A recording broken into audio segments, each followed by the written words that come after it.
আজকে আমি আপনাদের দেখাবো কীভাবে আমরা আমাদের নতুন পিসিটা বানিয়েছি। শুধু আমি না, আমাদের পুরো টিম এমন 4টা পিসি আছে যেটা আমরা একই কনফিগারেশনে বানিয়েছি। আমরা 3-4 জন একসাথে কাজ করি। আমরা কাজ করি গ্রাফিক ডিজাইনিং, ভিডিও এডিটিং।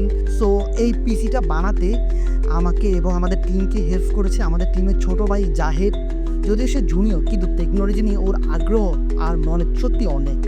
ওর হেল্প ছাড়া আমরা এত ভালো পিসি বানানো আমাদের পক্ষে সম্ভব হতো না।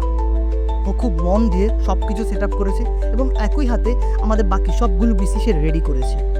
এই ভিডিওটা হচ্ছে জাস্ট শুরু। পরবর্তী ভিডিওগুলোতে আমি আপনাদের দেখাবো আমরা কী কী কম্পোনেন্ট ইউজ করেছি, কেন এই কম্পোনেন্টগুলো আমরা বেছে নিয়েছি এবং এটার পারফরমেন্স কেমন। Graphics card, processor, SSD, RAM সব কিছুর জন্য আলাদা আলাদা ভিডিও থাকছে। আর একটা কথা না বললে নয়, আমরা যে দোকান থেকে আমাদের পার্টসগুলো কিনেছি তাদের সার্ভিস এবং দাম দুটোই অসাধারণ ছিল। দোকানটার নাম হচ্ছে মাইক্রোনেট। আমরা সেখান থেকে সবগুলো পার্টস কিনেছি।